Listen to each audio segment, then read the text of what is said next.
Buenas a todas, soy Ana, os hablo desde Melilla, una semana más, manteneros informados. A ver, esta semana en Melilla pues seguimos con las mismas restricciones por el COVID, así que seguimos trabajando con la misma tensión que las últimas semanas. Los repartos de comida se hacen cada vez más complicados, ya que la presencia policial es continua y debemos estar en todo momento alerta para que no nos multen por ser más de 3 personas. Notamos también que a causa del COVID la criminalización hacia nosotros, los voluntarios, va en aumento y hacia los chavales que viven en la calle también, ya que ellos no pueden respetar muchas veces las restricciones. Muchas veces son los propios ciudadanos de Melilla que llaman a la policía para informar de que los jóvenes pues no están cumpliendo con las medidas de ser solo 3 o que están por las calles más tarde de la hora del toque de queda, haciendo que la sensación de rechazo que sienten estos jóvenes pues vaya en aumento. También, aunque en Melilla no haga mucho frío, sí que es verdad que por la noche ya refresca. Así que para aquellos jóvenes que hacen risky, que intentan colarse en los barcos para ir a Península nadando, cada vez es más peligroso. Nos explican que nadando les cogen calambres en las piernas, se les entumecen las piernas, los brazos, pero aún así muchos siguen arriesgándose cada noche a entrar en los barcos nadando. Los que se aventuran a entrar en el puerto andando, pues como siempre sabemos que muchas veces la Guardia Civil les tira los zapatos al agua, les rompen las ropas, los insultan y les pegan. Les pegan sobre todo en las rodillas o en los codos para que durante unos días pues no puedan hacer risky, ya que no pueden caminar bien, no pueden correr bien. A pesar de seguir con la frontera terrestre cerrada, sigue entrando gente en Melilla. Esta gente entra nadando. Varios de ellos son solicitantes de asilo y también chavales, que no tienen otra alternativa a entrar que nadando, arriesgando sus vidas cada noche. Nadan entre 4 y 6 horas de noche para que no los vean, ¿no? Y con el frío, pues esto se está convirtiendo en cada vez algo más peligroso para ellos.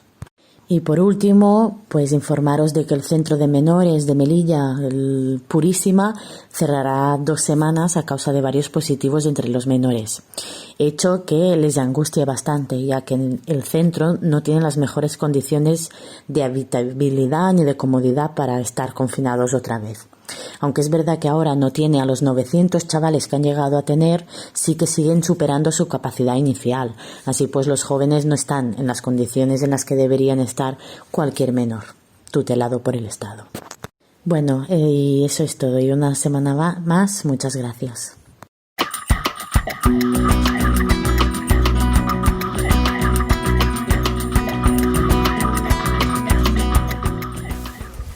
Hola, buenos días a todos y todas. Me llamo Matilda y os hablo desde Patras, en Grecia. Esta semana os voy a leer un texto escrito por Carlo, un nuevo voluntario del Anonym Kitchen que acaba de llegar aquí en Patras. Bueno, hace ya más de una semana que las autoridades nacionales han anunciado el inicio del lockdown. Sin embargo, nuestras actividades siguen de manera regular gracias a nuestro partner Kinesis, quien nos ha proporcionado la documentación necesaria para seguir con nuestro trabajo. Día a día, pues, seguimos con la distribución de comidas, ropa y mantas, que sobre todo estas últimas han sido indispensables visto el descenso de las temperaturas y la llegada de las primeras lluvias. Afortunadamente disponemos aún de material vario para distribuir en la esperanza de poder satisfacer la necesidad de todos y todas. Igualmente, las nuevas medidas restrictivas no impiden los intentos de las personas de las fábricas que viven en el puerto de jugar el game, con el objetivo de llegar a Italia.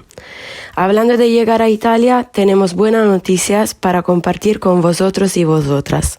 Aproximadamente unas 16 personas consiguieron llegar a Italia la semana pasada y se encuentran ahora en ruta hacia su país europeo de destino.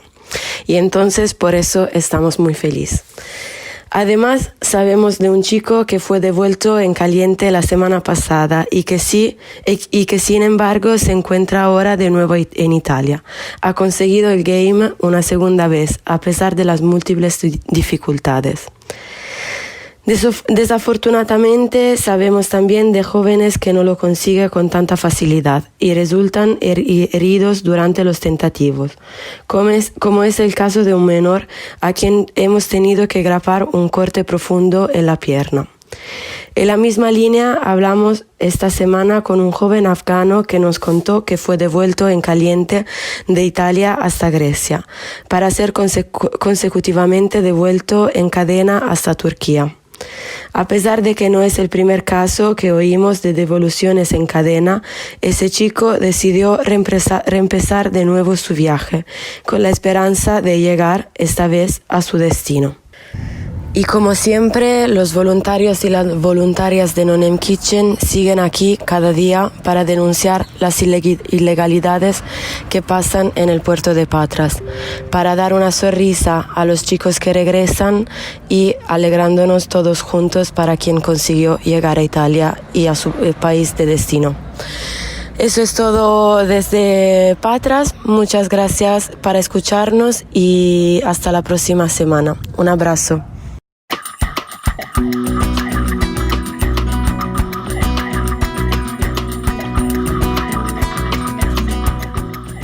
Buenos días desde Velika Kladuša, yo soy Joan Giralt, miembro sobre terreno de la No-Name Kitchen y vengo a hablaros un poquito de cómo está la situación una semana más, tanto aquí en Velika Kladuša como en Bihać. Cada día nos encontramos con gente en movimiento que sigue haciendo el game, es decir, intentando cruzar la frontera con Croacia para seguir andando hacia el norte para llegar a Eslovenia y luego cruzar a Italia o Alemania. Normalmente pues el nombre de deportaciones en caliente sigue siendo abismal comparado con la gente que realmente consigue llegar. Y bueno, también nos estamos encontrando, con mucha gente que empieza a desplazarse en dirección contraria, es decir, hacia Sarajevo o hacia Serbia. Eso básicamente pasa porque, el invierno está llegando, las temperaturas están bajando, entonces las condiciones de vida aquí se están haciendo mucho más duras y hay mucha gente que o busca una ruta alternativa que implique irse lejos de Velika Kladuša, como puede ser el paso fronterero entre Bosnia y Serbia para luego cruzar a Hungría, o también intentar buscar algún campo de refugiados, ya sea en Sarajevo ciudad o en campos de refugiados de Serbia, que a priori están un poquito mejor que los de Bosnia, para pasar el invierno y luego cuando vuelvan las temperaturas un poquito más cálidas, pues volver aquí a una sana, en la región donde está Velika Kladuša y Bihać, para seguir haciendo más games y más intentos de buscar una vida mejor y más digna. Aparte de todo esto, también se han celebrado elecciones municipales aquí en una sana. Era una cosa que estábamos bastante pendientes de ello, porque sí que recientemente la campaña antimigratoria de muchos partidos políticos de la zona se había extendido por toda la región, tanto a nivel policial con más control hacia los migrantes y hacia la gente que estamos cooperando sobre terreno, como también en la actitud de algunos locales, aunque también hay otros que sí que ven con buenos ojos la presencia de toda esta gente en movimiento aquí en la zona. Y es curioso porque el alcalde reelegido del municipio de Velika Kladuša precisamente ha sido Fikret Abdić, que ya era el alcalde elegido en 2016, y básicamente digo que es sorprendente porque está acusado de crímenes de guerra, ¿no? Tanto por asesinatos como por abusos sexuales, torturas, desapariciones y otros actos inhumanos. Y bueno, es que cabe recordar también que en Bosnia y Herzegovina, pues los criminales de guerra, una vez han cumplido sus condenas, pues aún siguen teniendo la posibilidad de presentarse en procesos electorales, como es el caso de Abdic, que ya lleva 4 años en el poder. De hecho, durante las guerras posyugoslavas, durante la guerra de Bosnia, ya tuvo un rol y un papel importante y hegemónico en la región, y 20 años después o 25 años después, pues sigue desarrollando un poco este papel de persona muy querida en la región, que a la práctica se traslada pues en poder. Cabe decir también de Abdic que ha apostado por una política antimigratoria muy basada en noticias falsas en relación a la gente en movimiento en la zona, apoyándose mucho en la prensa local. Nos ha llegado, por ejemplo, casos de violencia policial que luego en los medios locales se han vendido como acciones totalmente tergiversadas, de manera que la población local muchas veces compra ese relato y entonces eso se traslada en un odio a veces visceral y basado en el miedo, básicamente. Y por último, nos gustaría también comentar el hecho de que recientemente hemos publicado un vídeo en formato audiovisual. Es un proceso de investigación donde se observa un pushback por parte de la policía croata a 4 chicos en movimiento en el mes de marzo. Y básicamente en este vídeo, que ha tenido bastante revuelo porque hasta algunos altos dirigentes de la policía croata han salido al paso desmintiendo un poco todo lo que se ve, aunque el proceso de investigación deja bastante claro pues todo lo que se puede apreciar, cómo los agentes utilizan, por ejemplo, armas no reglamentarias, como un palo y una cuerda, cómo lanzan piedras y cómo básicamente se saltan los derechos humanos a la hora de devolver en caliente a una gente que estaba cruzando la frontera y que en este caso habían llegado hasta Eslovenia. Y nada, esto sería todo. Seguramente esperamos que esta siguiente semana las temperaturas sigan bajando, entonces la situación va a ser más crítica aún, aunque también es cierto, como he dicho al principio, que mucha gente se está desplazando a otras zonas de Bosnia y de Serbia, de manera que esperamos también que aquí en Velica y en Bihać pues se descongestione un poquito el número de personas que están malviviendo aquí, esperando pues eso, simplemente una vida más digna y mejor al otro lado de la frontera.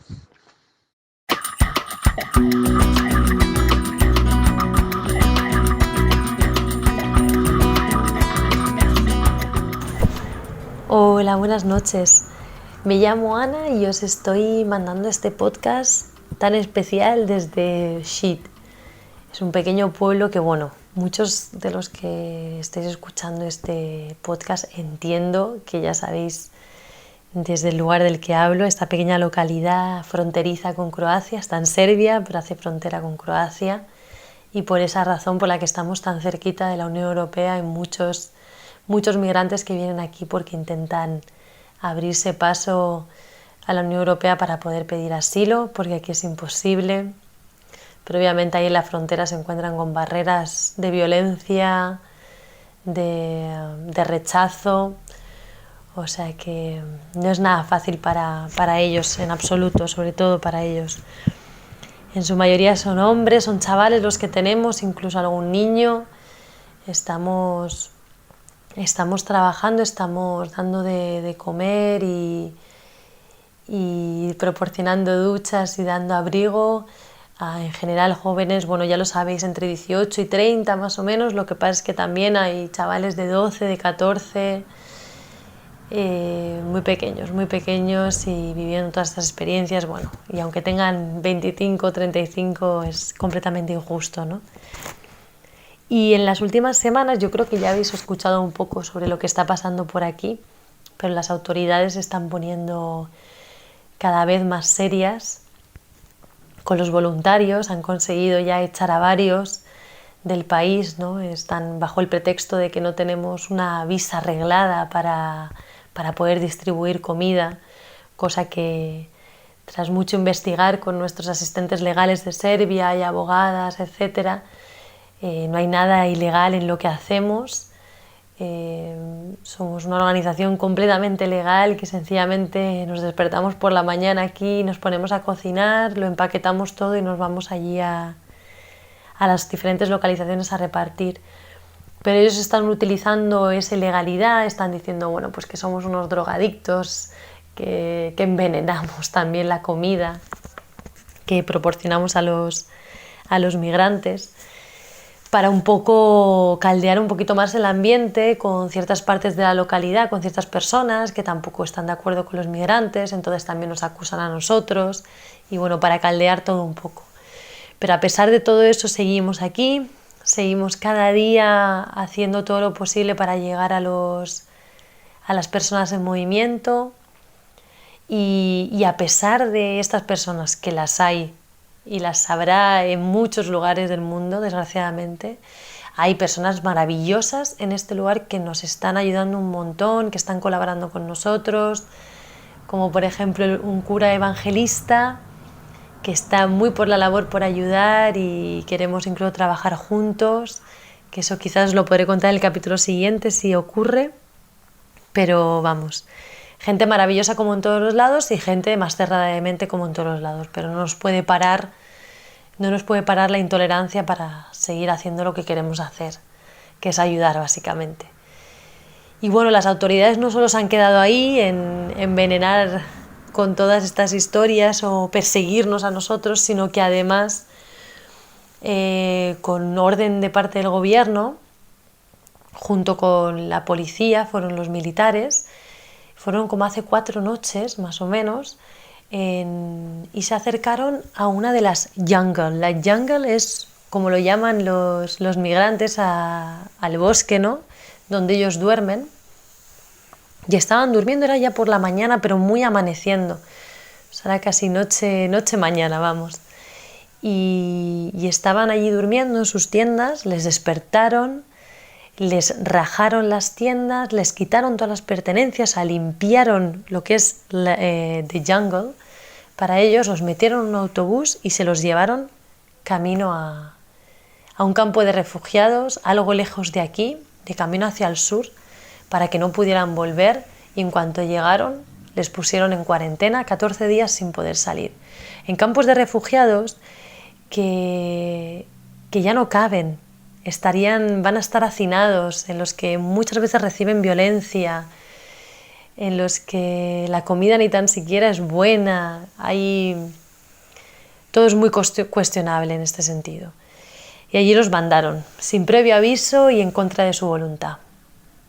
Y estas son las noticias más recientes de Sheet, pero a pesar de todo eso esperemos que puedan volver, esperemos poder seguir ayudando y que las autoridades no nos echen de este país, porque tenemos muchas ganas de ayudar y aquí hay mucha necesidad. Y espero poder comunicaros con más noticias la semana próxima. Un saludo desde Sheet. Hasta luego.